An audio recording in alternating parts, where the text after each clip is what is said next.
It's been a wild week in Chatham County. Now let's start off with the fake school shooting hoax that happened this past Monday. So police were called to Savannah High School in reports of a shooting. Now the Savannah police, Chatham County police, SWAT, and even Bryan County police arrived on the scene to handle the situation. When they arrived, they organized a unit to sweep through the school and didn't see any threat or any victims. They swept through the school the second time and still didn't find a threat. Now, this hoax was a part of a syndicate of hoaxes that were made across Georgia. There was a fake school shooting report in Glenn County, Brunswick High School, and then there was another at a Vidalia school and another in Cartersville, Georgia. Now, Chatham County police also had a report via radio intercom about someone on campus with a gun at Hubert, but that turned out to be false. And they also went to Gould Elementary for the same report, but that turned out to be false as well. So whoever is responsible for this will more likely be caught, and not just by regular police, but federal agents. This is a federal crime, and I don't see someone getting charged with nothing less than 10 years. I must admit, this was well thought out, and also the police can learn something from this, because I was listening to the police scanner as this was happening, and they really had more of a hard time containing the parents in the crowd.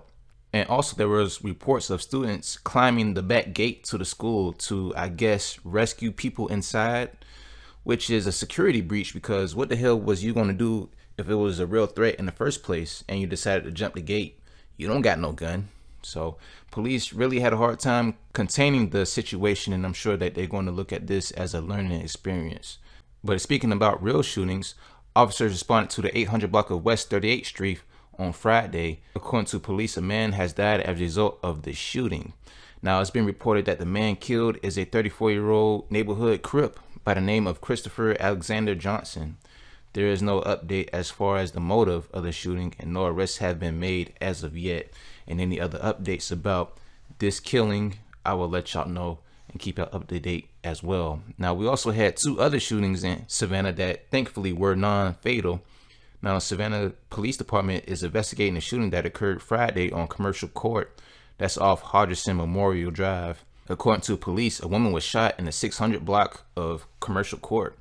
Police say she sustained non-life-threatening injuries. Police say a suspect has been located. According to police, the preliminary indication is that this is a result of a domestic altercation. Now, there's another shooting that happened on Thursday around 5:35 p.m. when a teenager was shot in Savannah while campaigning for Senator Raphael Warnock. According to the Savannah Police Department, the team was campaigning for the senator's runoff election. Officers responded to the 500 block of Hartridge Street for a shooting. Officers found the 15-year-old with a gunshot wound to the leg. He was taken to Savannah Hospital for treatment and has since been released. Police say preliminary investigation discovered that the suspect shot through a closed door, hitting the teen in the leg while the teen was at the front door campaigning for Warnock. Officers identified and located the suspect, Jimmy Pays, at the residence. Pays was booked into the Chatham County Jail on charges of aggravated assault and aggravated battery. The case remains under investigation at this point, and police say there is no indication that the shooting was politically motivated. Now, it's some reasons why you shouldn't shoot through a door and you don't know who's on the other side, and there are reasons why you shouldn't knock on doors of people that you don't know. Now, this guy that shot through the door is obviously wrong, because there was no potential threat to this guy's life or safety. You know, the teen didn't have a gun. The teen wasn't a person that stole or was an armed intruder. The teen was just doing a service that was reasonable, and I think that he was just getting people registered to vote, or either doing a poll survey, because you know how they do when they knock on doors to see who you're going to vote for, or whatever the case may be.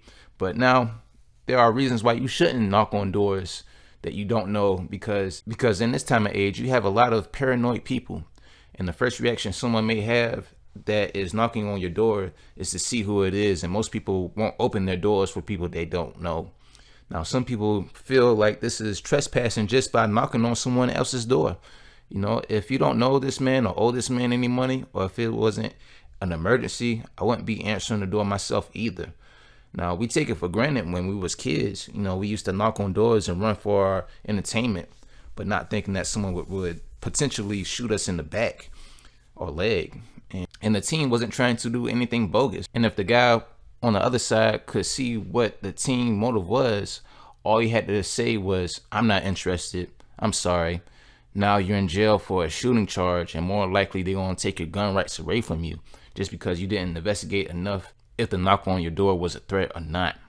So, yeah, it's just been a wild week in Chatham County.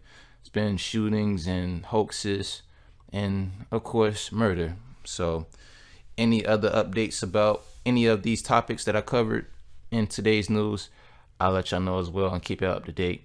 But that's it for right now. Stay blessed, Seaport.